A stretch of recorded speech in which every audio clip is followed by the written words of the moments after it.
ആലപ്പുഴയിലെ കുട്ടനാട്ടിൽ ഒരു പറ്റം വിദ്യാർത്ഥികൾ അതിസാഹസികമായാണ് സ്കൂളിലേക്ക് പോകുന്നത്.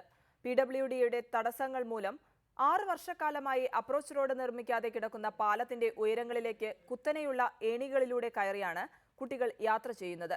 കടത്തിനെ ആശ്രയിച്ചാൽ കൃത്യസമയത്ത് ക്ലാസ്സിലെത്താൻ കഴിയില്ലാത്തതിനെ തുടർന്നാണ് കുട്ടികളുടെ ഈ അപകടയാത്ര.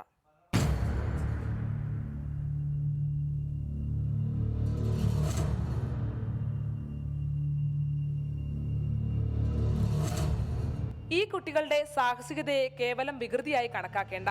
കളിയുടെയും ചിരിയുടെയും ഭാഗമായുമല്ല ഇവർ ഈ ഉയരങ്ങളിലേക്ക് വലിഞ്ഞു കയറുന്നതും. കൃത്യസമയത്ത് സ്കൂളിലെത്താനുള്ള അപകടം നിറഞ്ഞ ദൗത്യത്തിലാണ് ഇവർ ഓരോരുത്തരും. അവരുടെ ഇഷ്ടമാണ് കടത്തി വിടുന്നത്. നമുക്ക് ഇപ്പോൾ ഓടി ഒരു പെട്ടെന്ന് ഇപ്പം സ്കൂളിൽ പോയിട്ട് ക്ലാസ് ഉണ്ടെങ്കിൽ സ്പെഷ്യൽ ക്ലാസ് ഉണ്ടെങ്കിൽ പോയിട്ട് വരാൻ പറ്റിയല്ല.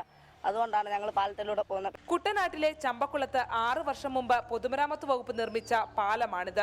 ഇതുകൊണ്ട് ഏറ്റവും അധികം പ്രയോജനമുള്ളത് 2 കരകളിലുമായുള്ള 8ഓളം സ്കൂളുകളിലെ വിദ്യാർത്ഥികൾക്കാണ്. കോടികൾ മുടക്കി പാലം നിർമ്മിച്ചു.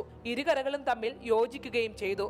പക്ഷേ ടെൻഡറിലെ ചില സാങ്കേതിക പ്രശ്നങ്ങൾ മൂലം പാലത്തിൽ കയറാൻ ഇരുവശത്തും അപ്രോച്ച് റോഡുകൾ ഇതുവരെ പണിതില്ല.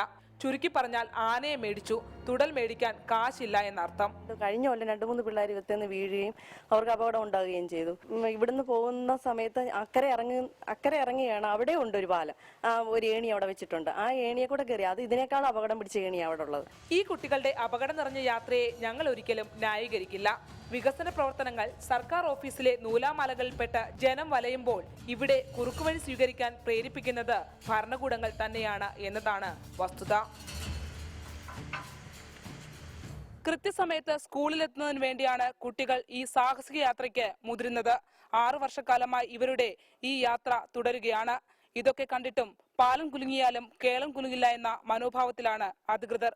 ആലപ്പുഴ ചമ്പക്കുളത്ത് നിന്നും ക്യാമറമാൻ RG രാജേഷിനൊപ്പം ശരണ്യ സ്നേഹജൻ, റിപ്പോർട്ടർ.